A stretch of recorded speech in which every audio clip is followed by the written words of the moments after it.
yeah, of course I get sick of having sex. You know, not even the sex so much, but, you know, there are days when you just don't want to go to work. But that's the thing. It's my job. So you suck it up. Pun was not intended, but definitely happened.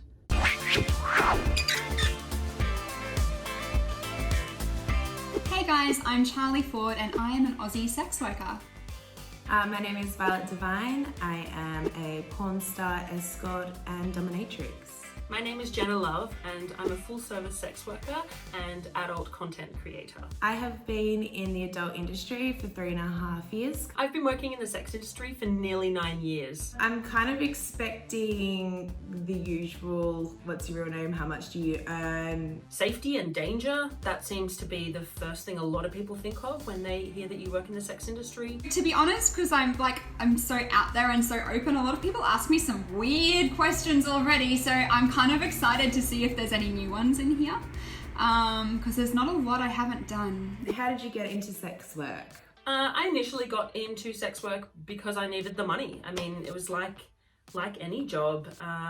My husband and I were in a really tight situation financially. I remember sitting looking at my bank account with $250 to my name, and I went, okay, well, something's got to give. Like, I'm making decent money per hour in my current job, but it's not enough. So what can I do? I just moved back to Perth. I was in a shitty situation. I needed a little extra cash, and it was something that I'd always wanted to do. So I messaged my ex-girlfriend. He got me a job at my local Club X, and I started as a stripper, and the rest is history. What's the most wild or interesting thing you learned about being a sex worker? Fuck me, the body can do some interesting shit. Very much when I first became a dominatrix, I did not realize how much the human anus can actually stretch.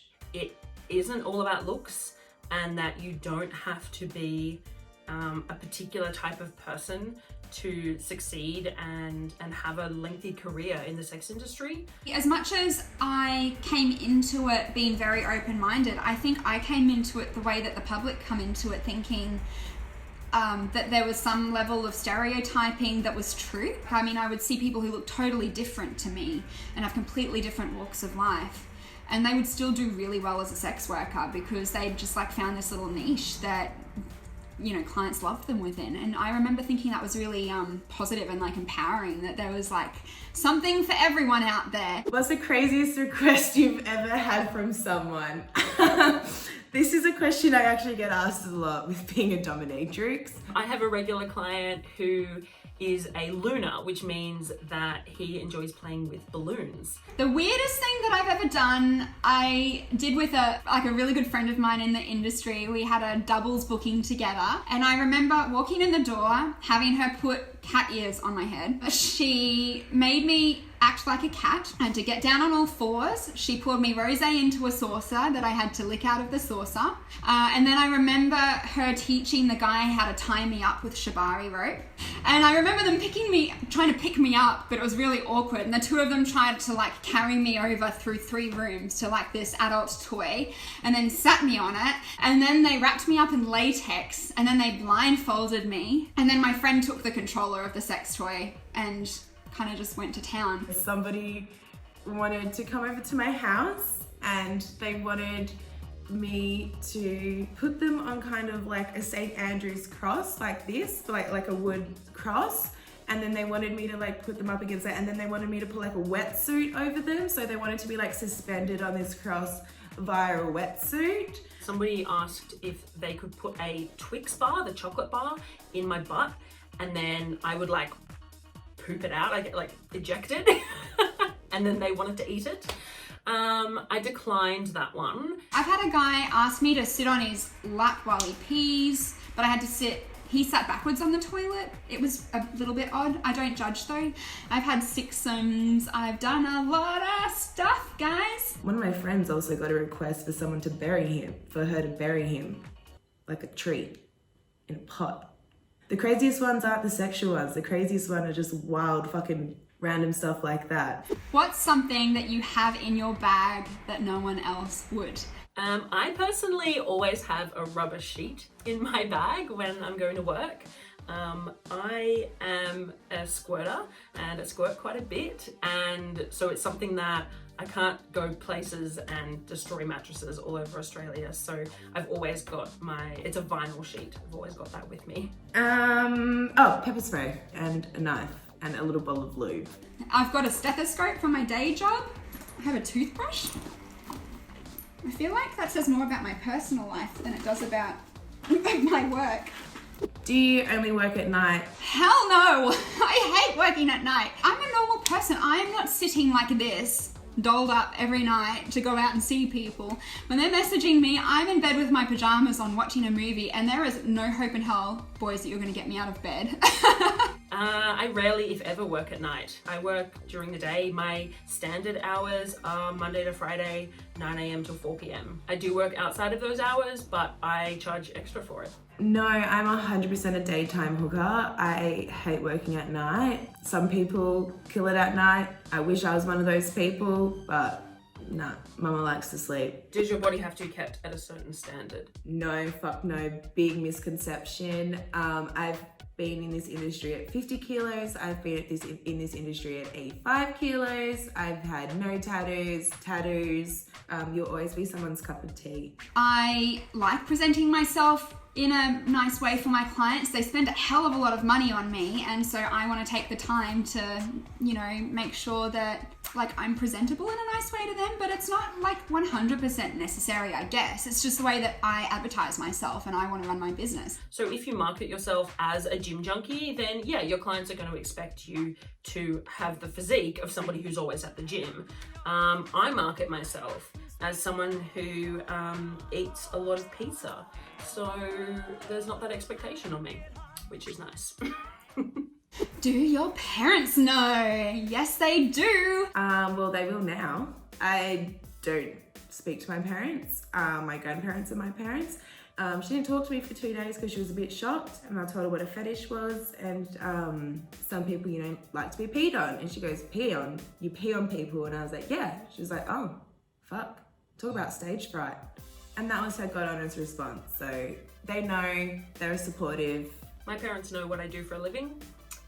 They're a bit weird about it. It's been a process. They've come a long way, but it's been awkward, which is annoying. Most of my family are okay with it. I can understand why they might not want me to be in this industry, but at the end of the day, I'm not like that little girl anymore that they saw grow up. I grew up and I became an adult and I'm allowed to make my own decisions. I guess if they want me to be in their life, they're just gonna have to be okay with it. Are you ever worried about getting into a bad situation? Of course. That is always constantly at the back of our minds at all times. It's not without risk, but I guess everything has a degree of risk. You're at risk as a plumber of having something happen to you, or if you're a tradie construction worker, if you're a doctor, there's a risk no matter what job you're in. There's a risk in my job as well. But just like any job, there's ways to mitigate it, there's ways to protect yourself, and I have, in my 6 years, never had a serious problem. The reason why there is a dangerous element is because of stigma. Stigma kills, and if we want to fight against bad situations for sex workers, then we need to have decriminalisation across the whole country. I live in New South Wales, and we have decriminalisation here, which means that if something goes wrong, I am able to go to the police. And that's just one of the reasons why decriminalisation is the only answer for sex workers and their safety. Alrighty, how much sex do you have in a week? Are we talking personal life, or are we talking work life like that? A little bit different. Honestly, probably about the same as you. People think that say someone books us for an hour that we're just fucking for an hour. That's not the case. So we fuck a lot less than you think, but still a lot. There are weeks where I have no sex at all, and there are weeks where I might have sex 40 times. I also have 3 personal romantic partners, so there are times when I'm having a lot of sex. There's a point where it's a little too much for the old body. Sometimes I see lots and lots of people, and sometimes I don't see anyone. I supplement in my personal life. Let's leave it at that. I'm never going sexless, let's put it that way. Do you manage yourself, and do you set your own prices? Yes, I do. Yes, I do. I'm an independent worker, so I manage myself and I set my own prices. I do every aspect of my business, and that's part of the freedom of sex work. I do all my own social media. I create all my own content. Like, I do a lot, and it's so much work, particularly on the side of a day job, but I love it, so I make time for it. Are you ever sick of having sex? Hell yes. I get a lot of sex. Sometimes I will just dream of having a day of no sex. It's a luxury to not have sex sometimes, but I have a very high sex drive, so it's not common that I feel that way, but 100%. No? What? No? No, I'm not sick of having sex yet. Yeah, of course I get sick of having sex. Not even the sex so much, but there are days when you just don't want to go to work. But that's the thing. It's my job, so you suck it up. Pun was not intended, but definitely happened. How do customers treat you? I've never been treated badly per se. Like, there are some people who don't necessarily want like that connection, and they're just wanting to get their rocks off and then head out the door, and that's totally fine. There's nothing wrong with that. Sometimes I want that. Like, for the most part, they're just really lovely, respectful people, which is really nice. Personally speaking, my clients are generally really, really lovely. They treat me with the utmost respect. They often will bring along flowers or little gifts. It's really, really nice. Well, otherwise I wouldn't see them. We wouldn't be hanging out with people and letting people into our bodies and our spaces that treated us like shit. Shove your $10,000 up your ass, Barry, if you're being a Oh wait, can I say that? Sorry. Sex work a long-term or a short-term thing for you? For me, sex work is a long-term thing. I hope to be involved in the sex industry as long as I can. I've been doing it for nearly a decade now, and it's the place where I really feel at home and I really feel comfortable, and I hope I can just do it as long as possible. For me, I can't put an end date on it. The more I think about the voice that I've kind of created for myself out there in the public, and the more I understand how much further we have to go for sex worker rights, I think I've made a conscious decision that I don't intend to leave until I see some of the sex worker rights improve. I don't know how long that's going to take. It might never happen. Maybe I'm going to be a sex worker till I'm 90, and there's nothing wrong with that, but I don't see myself leaving anytime soon. There's still a little bit too much work to be done before I leave. As I've said before, and you can quote me, is I'll motherfucker be doing grandma porn. So I'll be here forever. My hope for the future of the sex industry is that it becomes decriminalized globally, which is a really big goal. I think I'd like to start with Australia first. If we could get decriminalization in every state and territory, that would be huge. And that we fight stigma, but without, again, it continuing to be romanticized and fetishized and glamorized like we're seeing in this day and age. So I just really hope that you all learnt a little bit about my world and realize that I'm just a normal person. I'm a normal gal with a normal life. I really hope that you start to embrace this as just like another job in society that definitely not everyone can do, but it's something that's valid and it helps a lot of people at the same time. Oh my god. Oh, I got a delivery.